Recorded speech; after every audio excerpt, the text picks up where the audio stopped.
त्या दिवशी मी सकाळी उठले आणि माझ्या लक्षात आले की माझ्या छातीत दुखत आहे. आतून नव्हती, बाहेरून होती पण होतीच. त्यामुळे मी थोडी अस्वस्थ होते. घरगुती उपचार केले आणि थोडा वेळ मी वाट बघितली, पण काही केल्या फरक पडला नाही. त्यामुळे मग मी डॉक्टरकडे जाण्याचे ठरविले आणि गेले, पण डॉक्टर राहुल MBBS होते. शहरातील नावाजलेले असे ते डॉक्टर तसे तरुणच होते.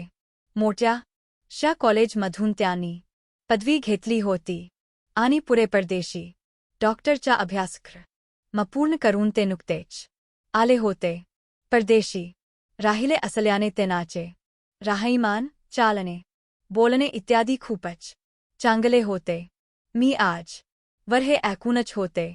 आज पहिल्यांदाच त्यांना भेटण्याचा योग येणार होता. मी वेळ घेतली आणि त्यांच्याकडे गेले.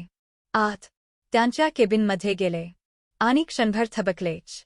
माझ्या समोर लाल टी-शर्ट आणि नी जीन्स घातलेला एक गोरापान तरुण बसला होता. त्यात स्टेथोस्कोप अडकवून समोरच्या कॉम्प्युटरमध्ये काही बाही टाईप करत होता. मला बघताच तो जागचा उठला आणि म्हणाला, गुड मॉर्निंग मॅडम. या बसा. जवळपास 6 फूट उंच, गोरापान, आवश्यक तितकीच शरीरयष्टी, घारे डोळे, खंदाट केस आणि लाघवी बोलणे यामुळे त्याने मला पहिल्याच भेटीत जिंकले होते. सहसा डॉक्टर हा एक वृक्ष प्राणी असा माझा समज त्यांनी घालवला होता. मी बसले आणि त्यांनी मला विचारायला सुरुवात केली. बोला मॅडम, काय झाले? कालपासून माझ्या छातीत दुखत आहे सर, मी म्हणाले. कुठे दुखत आहे नेमके? असे त्यांनी विचारताच मी माझ्या छातीच्या उजव्या बाजूला हात लावला आणि त्यांना नेमकी जागा दाखवली. घाबरण्याचे काही कारण नाही, कारण आपले हृदय डावीकडे असते.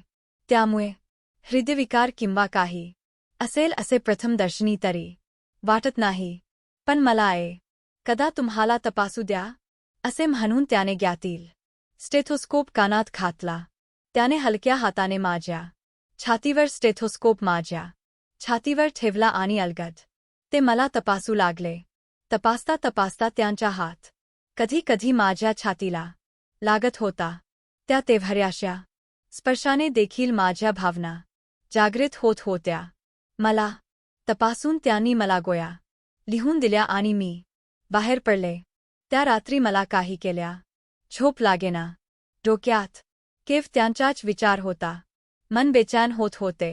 मी माझ्या निकरमध्ये हात घालून त्या डॉक्टरच्या नावाने माझ्या योनीत बोटे घालून मागे पुढे करू लागले होते.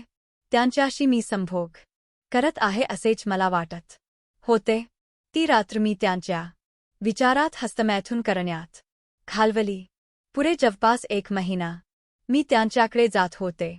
औषधाने गुणतर येत होता, पण मध्ये मध्ये छातीत दुखत होते. ते बघून डॉक्टर मला एकदा म्हणाले, मॅडम, तुम्ही किती दिवस औषध घेणार? हे काही बरे नाही. त्यापेक्षा तुम्ही शक्य असेल तर रोज या विशिष्ट तेलाने तुमची छाती चोत जावा किंवा चोळून घेत जावा. यामुळे तुम्हाला खूप चांगला फरक पडेल, असे म्हणून त्यांनी मला तेलाची डबी दिली. पुढे 4-1 दिवसांनी मी त्यांना घरातूनच फोन केला आणि म्हणाले, डॉक्टर, माझ्या छातीत दुखत आहे. मला चालत येत नाहीये. तुम्ही प्लीज घरी येऊ शकाल का? त्यांनी होकार दिला आणि पुढच्या तासाभरातच ते माझ्या घरी दाखल झाले.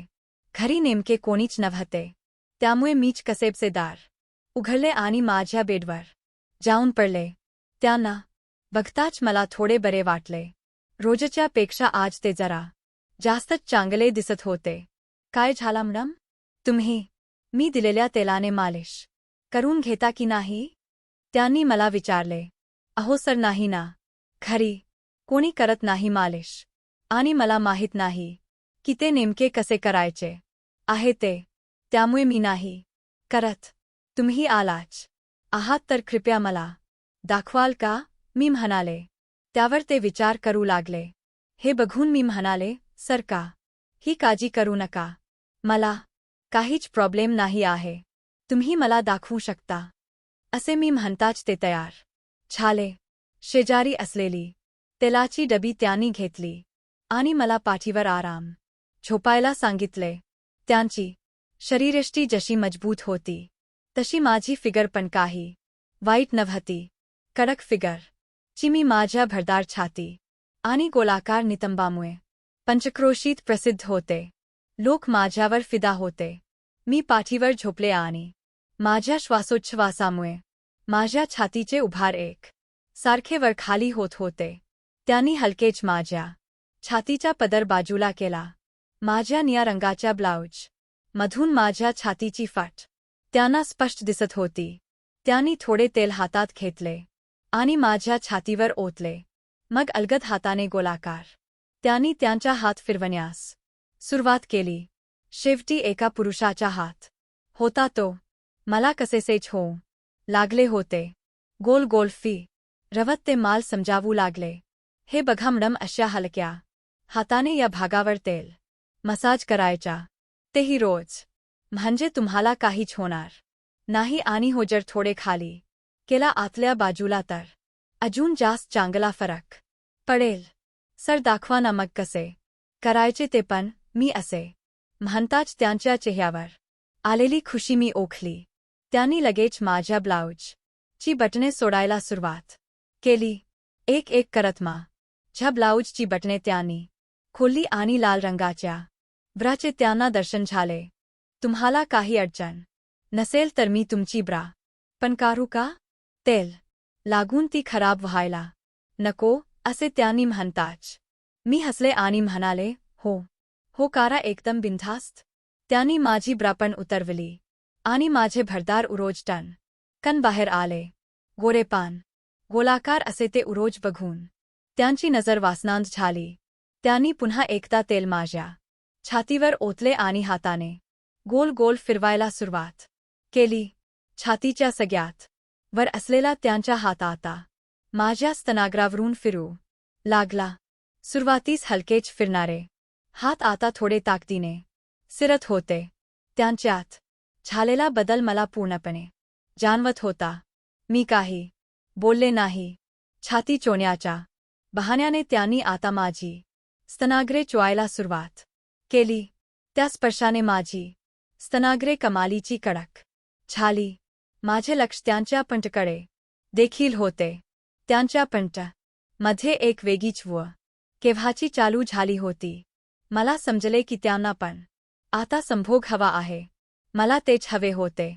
त्यांचा हात जोरजोरात माझ्या छातीवरून फिरत होता. ते बेभान होऊन माझी छाती दाबत होते. माझी कडक झालेली स्तनाग्रे त्यांनी लागलीच तोंडात घेतली आणि त्यांना ते चोकू लागले. माझा स्वतःवरचा ताबाके वाहत सुटला होता. मी झोपूनच माझ्या शेजारी उभे असलेल्या त्यांच्या पंटावरून हात फिरवू लागले. त्यांचा सोटा कडक झालेला होता. माझ्या हाताच्या स्पर्शाने तो अधिकच कडक झाला आणि मागे पुढे करून डोलू लागला. माझ्या हाताच्या स्पर्शाने डॉक्टर इकडे जोशमध्ये आले आणि माझ्यावर अक्षरशः तुटून पडले. ते माझे स्तन दाबत होते आणि मी त्यांचा सोटा हलवत होते. आता थांबणे शक्य नव्हते. त्यांनी माझी साडीवर केली आणि माझी निकर झटकन काढून मला नग्न केले.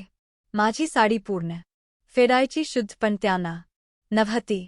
कधी एकदा त्यांचा सोटा माझ्या योनीत कोंबतो असे त्यांना होऊन बसले होते. चप हालचाल करत त्यांनी त्यांची पंट उतरवली आणि ते तसेच माझ्या पायाच्या दिशेने आले. माझी गोरीपान योनी बघून आह आह असा आवाज ते करू लागले. डॉकट आधी घाला तरी मग आवाज आपोआप येईल, मी असे म्हणताच त्यांनी माझे पाय अजून थोडे फाकवले आणि त्यांचा काभोर सोटा माझ्या योनीत सारला. माझे पाय लागलीच स्वतःच्या खांद्यावर घेऊन त्यांनी मला रेमटायला सुरुवात केली. दान दान करत ते मला हिसरे मारू लागले. त्यांच्या हिसड्याने मी गर्भगीत झाले. दणक्यावर दणके देत डॉक्टर मला उपभोगत होता आणि मी मला जे पाहिजे ते मिळाले या खुशीने त्याला पाहिजे तसे ठोकू देत होते. जवळपास 21 मिनिटे कंबर मागे पुरे करून झाल्यावर डॉक्टरने मागे पुरे विचार न करता सर माझ्या योनीत त्याच्या वीर्याचा फवारा सोडला. त्याच्या वीर्याच्या स्पर्शाने माझी पण योनी गाली आणि आम्ही दोघे शांत झालो. डॉक्टरने मला बाजूला केले आणि त्याच्या गमधून एक गोळी काढली आणि मला खायला दिली. ती एक गर्भनिरोधक गोळी होती. मग मॅडम समजलं का कसा मसाज करायचा तो असे म्हणून ते माझ्याकडे बघून हसले. तेव्हापासून ते रोजच मला हा आगा वेगा मसाज देण्यासाठी घरी येऊ लागले.